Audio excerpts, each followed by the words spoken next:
አንደኛ ዜና ምዕራፍ 12 ቁጥር 32 ላይ እንደዚህ የሚል ቃል እናገኛለን። እስራኤልም የሚገባውን ያደርግ ዘንድ ዘመኑን የሚያውቁ ጥበበኞቹ ሰዎች የይሳኮርም ልጆች አለቆች 200 ነበሩ ይላል። እና እነዚህ 200 የነበሩ ሰዎች ምን አይነት ሰዎች ናቸው? ቁጥራቸው ራሱ የተቆጠረው ቁጥራቸው ራሱ የታወቀበት ደግሞ ምክንያት ምንድነው? እስራኤል የሚገባውን ያደርግ ዘንድ ዘመኑን ምን የሚሉ የሚያውቁ የይሳኮር ልጆች ነበሩ። እስራኤል የሚገባውን ምን የሚሉ ያደርግ ዘንድ የሚያውቁ። አያችሁ፣ ስር ለመስደድ ምን ማድረግ እንዳለብህ ማወቅ አለብህ። ይሄ ዘመን የምን ዘመን እንደሆነ ማወቅ አለብህ። የምን ዘመን? ይሄ ዘመን እንደ መንፈሳዊ ነገር ስናየው ይሄ ዘመን የመጨረሻው ዘመን። የመጨረሻው ዘመን ማለት ደግሞ የመጨረሻው ደግሞ መጨረሻ። ብዙ ታይም የለም። ለመቶ ዓመት አናስብም። ለመቶ ዓመት የመኖር እቅድ ለመቶ ዓመት ለ200 ዓመት የመኖር እንደ ማቱሳላ 900 ዓመት ኖህ 120 ዓመት ከኖረ በኋላ ነው እግዚአብሔር ተገልጦ መርከብ ስራልኝ አለው። እና ከ120 ዓመት በኋላ ራእይ መቀበል የለም በዚህ ዘመን። በዚህ ዘመን ጊዜው አጭር ነው፣ ዘመኑ አጭር ነው። ቢገፋ አለ ዳዊት ሲዘምር 70 እና 80 ነው። ከዛ ውጪ ደግሞ ምንድነው አለ? ድካም ነው አለ። አየ፣ ወደ ድካም ከመሄድ በፊት የሩጫህን ዘመን ማወቅ አለብህ። የመቀመጥህን ዘመን ማወቅ አለብህ። ለዚህ ነው ንጉሥ ሰለሞን ሲናገር ለሁሉ ጊዜ አለው አለ። ለሁሉ ጊዜ አለው፣ ለሁሉ ዘመን አለው። አንዳንድ ሰዎች ዘመንን ሲዘባረቅባቸው በመቀመጫ ሰዓት ይሮጣሉ፣ በመሮጫ ሰዓት ይቀመጣሉ፣ በመማሪያ ሰዓት ቁጭ ይላል፣ ቁጭ በማያ ሰዓት ደግሞ ይማራል። መንግስት የተለያየ ነገር ሲያወጣ አሁን ለምሳሌ ድሮ ብዙ ነገር ይቻል ነበር መሰለኝ። ሲኦሲ ምናምን ጀምራለሁ ብሎ ሲል ሰው ሁሉ ትልቅ ትንሹ እስክሪብቶ ወረቀት ይዞ ትልልቅ ሰዎች ሃይ ስኩል ገቡ። ለምን? ያኔ መግባት የሚገባቸው በሆነ መንገድ አሳልፈውታል ማለት። አያችሁ፣ በሚታየው ዓለም ላይ ስር ለመስደድ ዘመንህን ማወቅ አለብህ። ዘመንህን ማወቅ አለብህ። ከባዱ ደግሞ ችግር ዘመናችንን የማናቀባቸው ብዙ ሪዝኖች አሉ። የመጀመሪያው መቼ እንደምንሞት አናቅም። መቼ እንደምንሞት አናቅም። አንድ ሙቪ አይቻለሁ። ሰዎች የቀራቸውን ሰዓት የሚናገር የመሞታቸውን የቀራቸውን ሰዓት የሚናገር 15 ቀን ከ2 ሰዓት ከ2 ሰከንድ ቀርቷል ይላልና ያንን ህይወት ለመኖር ጥረት ሲያደርጉ ሰዎች ያሉ እና አንዳንዶቻችን እኮ ታውቃላችሁ መቼ እንደምንሞት ስለማናቅ ነው በሰላም ተረጋግተን ቁጭ ያለን። መቼ እንደምንሞት መቼ ወደ ጌታ እንደምትሄድ ቢገባ ኖሮ ቶሎ ይቅርታ ትጠይቃለህ፣ ቶሎ ሰላማዊ ጫፍ ወራጅ አለ ስትባል ታውቃለህ። ታክሲ ውስጥ ጠጋ አድርጎ ረዳት ሲያስቀምጥ እኔ ጫፍ ነው ይትላል። ዳሯ ላይ ነው የምትቀመጠው። ከዛ ጨዋ ነው የምትሆነው። ለምን ትወርዳለህ? የሰውየው ጫት ይሸታል፣ ብብቱ ይሸታል፣ ጫማው ይሸታል። አጭር ጊዜ ነው ብለህ ነው ጫፍ ነው እያልክ ትቀመጣለህ። ለምን? ከዚህ ጅማ ቢሆን ኖሮ አትቀመጥም። ቀይሩኝ ነው የምትለው። አየህ፣ ትንሽ ጊዜ እንደቀረን ማወቅ ህይወታችን ጠንቃቃ እንድንሆን ያደርጋል። ስር ለመስደድ የመጀመሪያው ነገር ምንድነው? ዘመንህን ማወቅ አለብህ። የምን ዘመን ነው አሁን ያለህበት? አንዳንድ ሰው እንደ ሽማግሌ እየኖረ ያለ ሰው አለ። ብራዘር፣ የወጣትነትን ዘመን ሩጥበት፣ ትጋበት፣ ልፋበት፣ በሮችን አስከፍት። ከሀገር ከአሜሪካና የኢትዮጵያ የሰዓት እኮ ልዩነት አለ። የጊዜ የወቅት ልዩነት አለ። የሲዝን ልዩነት አለ። እንደ አሜሪካ መቁጠር አትችልም። እንደ አሜሪካ መቁጠር የምትችለው አሜሪካ ስትገባ ራሱ ሰዓት ስልክ ራሱ ይቀየራል። ግድ ነው። እዛ ሌሊት ከሆነ በኢትዮጵያን አቆጣጠር ነው ብለ መብላት አትችልም። በቃ ኦሬዲ ነገር እዛ ባለበት ነገር ሺፍት ያደርጋል። ብዙ ወላጆቻችን ስለ ሲዝን የሚናገሩት ነገር አለ። ልጆችን እስከማሳደግ አንፃር ሳትወልድ ብላ ይላሉ። ለምን? ልጅ ከተወለደ በኋላ ልጅ ካበላ በኋላ ነው አንተ የምትበላው። እና ሳትወልድ ብላ ይባላል። ሲዝን አለው። ልጅ ከተወለደ በኋላ አንተ ልጆች ፊት መብላት አትችልም። መጀመሪያ እነሱን ነው የምታበላው። አንዳንድ ሰው ይሄ ዘመን የምን ዘመን እንደሆነ ራሱ የማያውቅ ሰው አለ። ምን አይነት ኢኮኖሚው ምንድነው? ፖለቲካው ምንድነው? ሀገር የምትፈልገው ነገር ምንድነው? ይሄን ሲዝን ማወቅ አለበት። ነጋዴ ንግድ ለመነገድ አሁን ሲያስብ እኔ አሁን በዚህ ሰዓት እኔ ምን ትመክረኛለህ ብላችሁ ብትሉ 50,000 ብር 60,000 ብር ሱቅ ከምትከራይ የ40,000 ብር ስልክ ገዝተ የምትሸጠው ነገር ቲክቶክ ላይ ብትለቅ ገበያ ታገኛል። አሁን ይሄ ዘመን የሱቅ ዘመን አይደለም። የቴሌግራም ዘመን፣ የቲክቶክ ዘመን፣ የፌስቡክ ዘመን ነበር። የድሮ ገበያ ደግሞ ምንድን ነበር ብላችሁ ካላችሁ ሮብና አርብ ወይ ሰኞና ማክሰኞ ሐሙስ ገበያ ሮብ ገበያ ነበረ ድሮ። ያን ዘመን ሱቅ የሚባል ነገር አመጣና 24 ሰዓት ወይ 12 ሰዓት ከፍተህ ትጠብቃለህ። ያን ዘመን ደግሞ አሁን የሚያሽር ነገር ቴክኖሎጂ መጣ። ሱቁ ያለው የቱ ጋር ነው? እዚህ ስልክ ላይ። ነገሩ ያለው ሁሉ የት ነው? እዚህ ስልክ ላይ። ድሮ ሚስት ፍለጋ ብሎ ሰው ታጥኖ ካፌ ሄዶ ቁጭ ይል ነበር። አሁን ሚስቷ የት ነው ያለችው? ቲክቶክ ላይ እንዲህ ብላ ትለቃለች። እቺ ልጅ ማናት ብሎ ኢንቦክስ ማድረግ። አሎ ሰላም ነው? እሺ አጠገባችሁ ያለው ሰው ዘመንን ማወቅ በሉት። በዘመኑ ላይ እንደሚገባ እንድትኖር ያደርጋል። አሜን ነው ወይ? እስቲ ጮሁና አሜን በሉ በደም። ድሮ አሁን የሆኑ ነገሮች እንትኖች ናቸው፣ ፕሮሰስ ነበሩ። አሁን ፕሮሰስ የሚባል ነገር የለም። ሁሉ ነገር በጣም ፈጣን ነው። ድሮ አሁን ስብከት 3 ሰዓት 4 ሰዓት የሚሰበክበት ዘመን ነበር። አንድ ጊዜ ክፍለ ሀገር ለአገልግሎት ሄጄ ስብከትን ትንሽ ረዘም አድርገው አሉ። አንድ ሰዓት ሰብክ ያለው ላበላቦኛለሁ። ሰው ግን አሁንም ስብከት ይፈልጋል። ከሆነ ጊዜ በኋላ እዛው ሀገር ሲሄድ 45 ደቂቃ በኋላ ህፃናት ብድግ ብለው ይወጣሉ። አሁን ደግሞ ስታዩት ሰው 1 ደቂቃ የማይታገስበት ጊዜ መጥቷል። ኢየሱስ ያድነን። ራሱ የምታወራው አታሳልፉት የሚሉ ቲክቶክ ላይ ያሉ ሰዎች አሉ። አታሳልፉት እንዳታሳልፉ ይላል። ለምን ሰው ምን አይልም? ሰላም ላንተ ይሁን ስትል ገና ምን አድርጓል?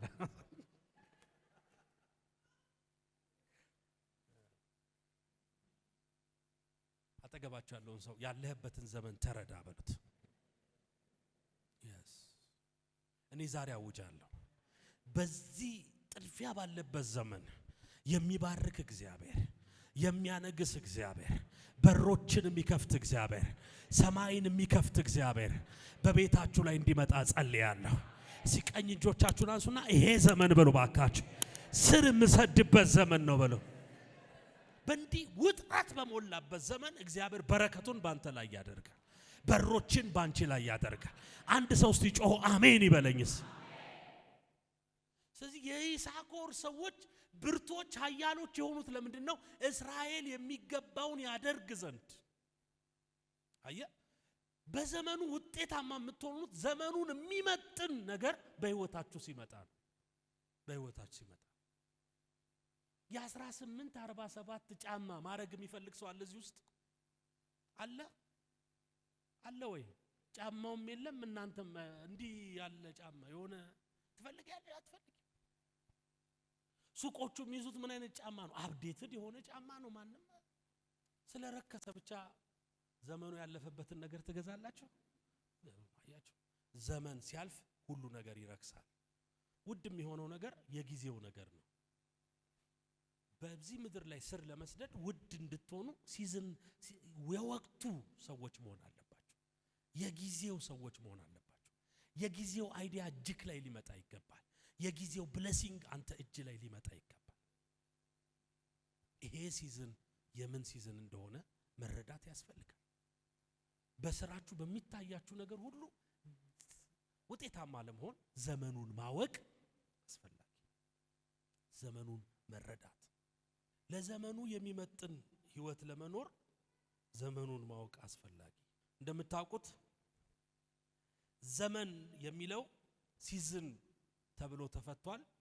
በተለይ ደግሞ በአንደኛ ጢሞቴዎስ ምዕራፍ 4 ላይ ኦፖርቹኒቲ ተብሎ ተፈቷል። እድል ተብሎ ዘመን እድል ነው፣ ኦፖርቹኒቲ ነው፣ እድል ነው። በግሪኩ ካዮስ ኦፖርቹኒቲ ነው፣ ሲዝን ነው፣ እድል ነው፣ ወቅት ነው። መንፈስ ግን በግልጥ በኋለኞች ዘመናት አንዳንዶችን የሚያስቱ መናፍስት በውሸት በግብዝነት ብሎ ይቀጥላል። ይሄንን በኋለኛው ዘመናት ብሎ ያለው ኦፖርቹኒቲ ነው፣ እድል ነው፣ ሲዝን ነው። እድል ስለተሰጠ ነው ቆመ የምትሄደው። እድል ስለተሰጠ ነው፣ እግዚአብሔር ሲዝን ስለሰጠ ነው በህይወት ያለው። ይሄንን እድል ይሄንን ሲዝን ደግሞ ማወቅና ለዚህ ሲዝን ደግሞ መጠቀም በጣም አስፈላጊ ነገር። እግዚአብሔር ለዘመኑ የሚመጥንን ህልም በመስጠት የሚታወቅ አምላክ ነው። ዮሴፍ ንጉስ ትሆናለህ ብሎ ወይም ደግሞ ወንድሞች ይሰግዱልሃል ብሎ እግዚአብሔር አምላክ በህልም ከተናገረው በኋላ ያንን ሲዝን እስኪያገኝ ድረስ ብዙ ዋጋ ከፍሏል። ዛሬም እነግራችኋለሁ ይሄ ዘመን በህይወታችን ተአምራትን የሚያመጣ ዘመን እንደሆነ አውቃለሁ። የተናገረውን ደግሞ የሚያደርግ እግዚአብሔር ለዘላለም ይባረክ። ሲቀኝ እጃችሁን አንሱና እንደተናገረኝ ይሆናል በሉ። እሺ ድገሙ። እሺ እንደተናገረኝ ይሆናል በሉ። እሺ እግዚአብሔር ሐሳቡን የሚቀይር አምላክ አይደለም። ለዚህ ነው እግዚአብሔር በህልም ለዮሴፍ ተናገረው፣ ደጋግሞ ተናገረው።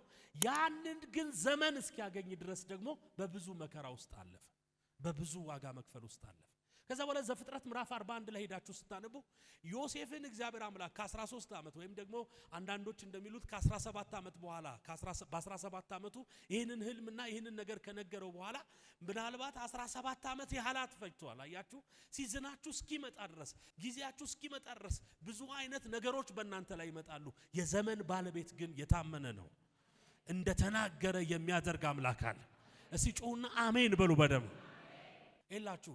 እግዚአብሔር የሚሰጣችሁን ህልም፣ እግዚአብሔር የሚሰጣችሁን ራእይ፣ እግዚአብሔር በውስጣችሁ የሚያስቀምጠውን ነገር የሚፈጸምበት ጊዜ ምን ይባላል ካላችሁ የእግዚአብሔር የጉብኝት ጊዜ ይባላል። የእግዚአብሔር የጉብኝት ጊዜ ይባላል። አንዳንድ ጊዜ ህልም ተሰጥቶ ራእይ ተሰጥቶ እግዚአብሔር ተናግሮ የሚፈጸምበት ሲዝን እስኪመጣ ድረስ እግዚአብሔርም የሌለ እናንተም የሌላችሁ ሊመስላችሁ ይችላል። ግን አይደለም፣ እንደዛ አይደለም። አለ ሲዝን። ለዚህ ነው መጽሐፍ ቅዱስ ሲናገር ዮሴፍ አለ ቃል እስኪመጣለት ድረስ ምን አረገው? ቃሉ ራሱ ምን አረገው? ፈተነው የሚለው ለዚህ ነው። ሲዝኑ እስኪመጣ ድረስ፣ ጊዜው እስኪመጣ ድረስ፣ የጉብኝትሽ ጊዜ እስኪመጣ ድረስ፣ ስር የምትሰጅበት ጊዜ እስኪመጣ ድረስ፣ የበረከትሽ ጊዜ እስኪመጣ ድረስ ብዙ ፈተናዎች በህይወታችሁ ያልፋል። ግን የሲዝን ባለቤት እግዚአብሔር፣ የዘመን ባለቤት እግዚአብሔር እኔ በ2017 ያሳለፋችሁትን መከራ፣ ያሳለፋችሁትን ችግር፣ ያሳለፋችሁትን ጭንቀት የሚያስረሳ 2018 በህይወታችሁ ላይ በክብር ይገለጥ። አንድ ሰው ሲጮህ አሜን ይበለኝስ። ዘፍጥረት ምዕራፍ 41 ላይ እንሄድና ስለ ዮሴፍ አንድ ነገር እናገኛለን። ዮሴፍ ወንድሞቹ እንደሚነግሱለት፣ እንደሚሰግዱለት፣ ብዙ ነገር እንደሚያልፍ ያየ ሰው ነው። ይህንን ያየበትን ነገር ደግሞ የተፈጸመው ደግሞ በምን አይነት መንገድ ነው ብላችሁ ካላችሁ 41:35 ፈርዖንም በምድር ላይ ሹማምንትን ይሹም፣ በሰባቱም የጥጋብ ዓመታት የሚገኘውን ፍሬ በግብጽ ምድር ሁሉ ከ5 እጅ አንደኛውን ይውሰድ። የሚመጡትን የመልካሞችን ዓመታት እህሎቻቸውን ያከማቹ፣ ስንዴውንም ከፈርዖን እጅ በታች ያኑሩ፣ እህሉንም በከተሞች ይጠብቁ። በግብጽ ምድር ስለሚሆነው ስለ 7 ዓመታት ረሃብ እህሉ ተጠብቆ ይኑር፣ በምድሪቱም በረሃብ አትጠፋም። 38ን ደግሞ እንደዚህ ይላል፣ ነገሩም በፈርዖን በሌሎችም ፊት መልካም ሆነ። ፈርዖንም ሎሌዎችም እንዲህ አላቸው፣ በውኑ የእግዚአብሔር መንፈስ ያለበት እንደዚህ ያለ ሰው እናገኛለን? ፈርዖንም ዮሴፍን አለው፣ እንደ አንተ ያለ ብልህ አዋቂ ሰው የለም፣ እግዚአብሔርም ይህን ሁሉ ገልጦልሃልና አንተም በቤቴ ላይ ተሾም፣ ሕዝቤም ሁሉ ለቃል ይታዘዝ፣ እኔ በዙፋኔ ብቻ ካንተ እበልጣለሁ። አያችሁ ለዮሴፍ ሲዝን መጣለት። ይሄ ሲዝን የዮሴፍ ሲዝን ነበር። ከዛ በፊት ግን ያሳለፉት ጊዜያቶች የዮሴፍ የብዙ የመከራ ዓመታት፣ አጠገቡ ደግሞ ላሉ ሰዎች የምን ዓመት ነው? የበረከት ዓመት። እሱስ እንደዛ አይደለም። ትፈታለህ የሚለው ይፈታል፣ እሱ ደግሞ አሁንም እስር ቤት ነው፣ ያውም እየተረሳ። ይሄ ግን ሲዝን መጣ። ንጉስ ህልም የሚያይበት ሲዝን መጣ። ታውቃላችሁ አንድ ነገር ነግራችኋለሁ። እግዚአብሔር አምላክ ሲባርካችሁ ሲዝን ነው የሚሰጣችሁ፣ ጊዜ ነው የሚሰጣችሁ፣ ወቅት ነው የሚሰጣችሁ፣ እድል ነው የሚሰጣችሁ፣ ኦፖርቹኒቲ ነው የሚሰጣችሁ። ምን አይነት እድል? የማገልገል እድል፣ የመስራት እድል። ዘመንህን ለዚህ ነው ዘመንህን ማወቅ ያለብህ፣ መረዳት ያለብህ ለዚህ ነው። የ100 ብርን ጥቅም ከምታውቅ ይልቅ የጊዜህን ጥቅም ስታውቅ ያን ጊዜ ብዙ ነገር ይቀየራል። ያን ጊዜ ብዙ ነገር ይለወጣል። ከምኞት ከህልም ዓለም ወደሚታይ ወደሚጨበጥ ዓለም እግዚአብሔር ነገርህን የሚቀይረው ሲዝንህን ስታውቅ እና ዮሴፍ ለፈርዖን ሲዝን ነገረው። የሚመጣ የጥጋብ 7 ዓመት አለ። ይሄ ሲዝን ሰው ሁሉ ከሚያገኘው 5% 5ቱን እጅ አስቀር። 7ቱ የጥጋብ ዓመት ደግሞ ማይመለስ ስለሆነ ህዝብክ እንዳይጠፋ ይሄንን 7 ዓመት በምን አስቀምጠው አዘጋጅና ሹማምንት አስቀምጠው ሲል ሰውየው ነቃ። እንዲህ ያለ ሰው እግዚአብሔር ካልሰጠ በስተቀር እንዴት ሊገኝ ይችላል አለ እና ዮሴፍ ከንጉሱ ከወንበሩ ውጪ በየትኛውም ነገር ፈርዖን ዮሴፍን ሾመው። ሲዝን ስታውቁ ሹመት ግድ ነው። ሲዝን ስታውቁ ምግብ ግድ ነው። ሲዝን ስታውቁ ጋብቻ ምናምን ሁሉ የሚያስፈልጋችሁ ነገር ሁሉ ግድ ነው። አሜን። ዛሬ በኢየሱስ ስም እጸልያለሁ። ዘመኑን የምናውቅበት መንፈስ፣ ዘመኑን የምንረዳበት መንፈስ እግዚአብሔር ካልገለጠለት በስተቀር ይሄን ዘመን ማን ሊያቅ ይችላል አለ ራሱ ፈርዖን ገብቶት። ይሄ ዘመን ምናልባት የኛ የጥጋብ ዓመት ነው አለ፣ ግን ይሄን ዘመን ማን ሊያቀው ይችላል አለ። እኔ ዛሬ በእናንተ ላይ አውጃለሁ፣ የሚመጡትን ዓመታት የምትረዱበት የብርሃን መንፈስ በእናንተ ላይ ይምጣ። የመገለጥ መንፈስ በእናንተ ላይ ይምጣ። የጥበብ መንፈስ በእናንተ ላይ ይምጣ። የእውቀት መንፈስ በእናንተ ላይ ይምጣ። ሲዝንን የሚያውቅ ሲዝንን የሚረዳ እንዲህ ሊሆን ይችላል ብሎ የሚያስቀምጥ እንዲህ ሊሆን ይችላል ብሎ የሚጠብቅ አታክበስብስ አላቸው። ዝም ብላችሁ አትብሉ፣ 5% አስቀምጡ አለ። የሚመጣ ዓመት አለ። የሚመጣ ዓመት አለ። የሚመጣ ዓመት አለ። ይሄ መገለጥ ይባላል። ይሄ ሲዝን በዚህ ምድር ላይ ስር የሚሰዱ ሰዎች የሚመጣውን ዘመን የሚረዱ ናቸው። ምንድነው የሚመጣው? 2019 2022 ምናምን ምንድነው የሚመጣው? ምንድነው እግዚአብሔር ሊያደርግ የሚፈልገው ነገር? ጌታ የነገራችሁ ነገር አለ? ጌታ ያሳያችሁ ነገር አለ? ብርቱ የምትባሉት ዘመን ስታውቁ ነው። ብርቱ የምትባሉት ሰይፍ ይዛችሁ ስትሮጡ አይደለም። ብርቱ የምትባሉት የሚመጣው ዘመን የምን አይነት ዘመን እንደሆነ ስታውቁ ነው። ብራዘር የሚመጣው ዘመን እንደምታዩት ነው። የተቀያየረ ነገር አለ። ብዙ የተለዋወጠ የሚቀያየሩ ብዙ ነገሮች አሉ። ይሄን ዘመን ግን በመረዳት ውስጥ በመንፈስ በማወቅ ውስጥ ብዙ ነገር ስለሚሆን እና ዮሴፍ በዘሩ አይደለም ከፈርዖን ምክትል የሆነው ጠቅላይ ሚኒስትር የሆነው በቁመቱ በእድገቱም አይደለም፣ የሚመጣውን ዘመን የተረዳ ሰው ስለሆነ ነው።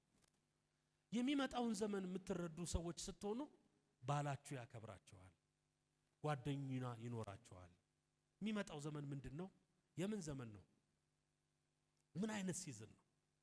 የምን ወቅት ነው? ይሄ ወቅት ይሄን መረዳት በጣም በዚህ ምድር ላይ ስር ለመስደድ የሚመጣውን ዘመን ማወቅ አለብህ። አለበለዚያ እዚህ ሀገር ባትኖር ጥሩ ነው። አንዳንድ ሰው የሚመጣው ዘመን በኢትዮጵያ ምድር ላይ ምን እንደሆነ ስለማያውቅ ምሳሌ አንዳንድ ሰዎች ይሄ ዘመን ይላሉ በቃ ከሆነ ዓመት በኋላ ኑሮ የሚረክስበት ዘመን ነው ብለው ያስባሉ። የሚቀጥለው ዓመት ሽንኩርት 3 ብር ይገባል ብለው በተስፋ የሚጸልይ ጴንጤ ይኖራል። የሚመጣው ዘመን ነገር ሁሉ ሳት የሚሆንበት እኛ ደግሞ የምንጨምርበት ዘመን መሆን አለበት። ዘመኑን የሚመጥን ኑሮ ለመኖር አለበለዚያ አሁን አዲስ አበባ ነው አይደል ያለው፣ የሚቀጥለው ጊዜ ደግሞ ሰበታ ትገባል። ከዛስ የሚቀጥለው ጊዜ ቡኢ ትገባል። የሚቀጥለው ጊዜ እያልክ ወደ እንትን እየወንክ ነው። ላይፍክ ወደ ኋላ እንዳይመለስ የሚመጣውን ዘመን ማወቅ አለብህ። ብራዘር በሚመጡት ዘመናት ጌታ ኢየሱስ ከመምጣቱ በፊት እቺ ምድር ገንዘብ የሌላቸውን ሰዎች አታስተናግድም። የመጀመሪያው ማወቅ ያለብን ነገር ስለ ጨው እንዳትጸልይ፣ ስለ ዘይትም እንዳትጸልይ።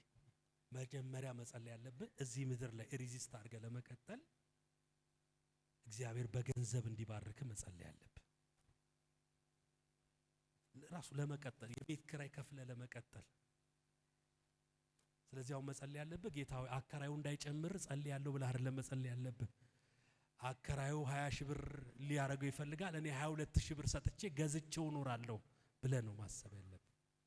እና አንዳንድ ሰው በጣም ቅን ሲሆን እግዚአብሔርን በጣም ቅን አድርጎ ሲያስበው የሚያስበው ሐሳብ በቃ እግዚአብሔር ነገሮችን እንደሚያበርድ ነው። አይደለም። በጣም ብዙ ነገሮች እሳት ይሆናሉ። የኛም እምነት ነው በዛ ልክ መጨመር ያለበት። ተስማማላችሁ? አጠገባችሁ ያለውን ሳይዙና ነገር ይጨምራል አንተም ትጨምራለህ በሉት። አታኩርፉ፣ ተናገሩት። ነገር ይጨምራል አንተም ትጨምራለህ በሉት። ትዳር በሰላም እንዲቀጥል አስቤዛ ግዛ አትግዢ ከሚል ጭቅጭቅ ውስጥ በፍርድ ቤት ከሚፈታ ጉዳይ ውስጥ ከምትገባ አንተን አሁን ጨምረ መጠበቅ ያለብህ። ነገሮች እሳት ስለሚሆኑ አንተም እምነት ጨምሮ ነው መጠበቅ ያለብህ። ብራዘር አንድ ነገር ነግራለሁ። የሚመጣውን ዘመን ስታውቅ እምነትህ ሰፊ የሆነ ይመጣል። ነገርህ ሰፊ የሆነ ይመጣል። ስለዚህ ተከራይተ የምትቀጥልበት ሲዝን መቆም አለበት። ስለዚህ ስለ ገንዘብ ጸልዩ። ሁለተኛ የሚመጣው ዘመን ደግሞ ስለ ቤት ጸልዩ። ለመኖር ብዙ ነገሮች የሚከብዱበት ዘመን ስለሆነ ነገርኩ። ከለገጣፎ እየመጣ እንዳታመልክ እግዚአብሔር ቤት እንዲሰጥ ጸልይ ማለት ነው። የጸለይነውን ስለምንቀበል አሜን። አይሰማም። እስቲ ጩሁና አሜን በሉ በደብ። አሁን ልጆች ትሆኑ ይሆናል፣ ቤት ሊኖራችሁ ይችላል፣ ምን ይሉ ይችላል። አጠገባችሁ ያለውን ሰው ያዙና ስር ለመስደድ በሉት። ስለ ገንዘብ ጸልይ በሉት። ስለምን ስለ ቅባት ስለ ምናምን ባለፉት 2 ወራት ምናምን አውርተናል፣ ስለ መንፈሳዊ ነገር። አሁን ደግሞ ስለሚታየው ዓለም ስናወራ በዚህ ምድር ላይ ስር ለመስደድ አከራይ አምጥቶ እንዳይነቅልክ ኮስተር ብሎ የሚቀጥለው ወር ጀምሮ 5000 ብር ጨምሬያለሁ ብሎ ሲል እኔ 10000 ብር አረግልሃለሁ የምትለው ሲኖር ነው። ስለዚህ አስቸጋሪ ዘመናት እንደሚመጡ ተረዱ። ስለዚህ ስለምን ጸልይ? ስለ ገንዘብ ጸልይ። ቀጥሎ ስለ ስፍራ ጸልይ። ቤት እንዲኖር ጸልይ። ቤት አሎ አገሬ በሰማይ ነው የምትሉ ቅዱሳን አገራችን በሰማይ ነው። እስከዛ ግን ቤት ያስፈልገናል። አሜን። አይሰማም። አጠገባችሁ ያለውን ሰው ስለ ቤት ጸልይ በሉት። ስር ለመስደድ ነው የምትፈልጉት? ስለ ቤት።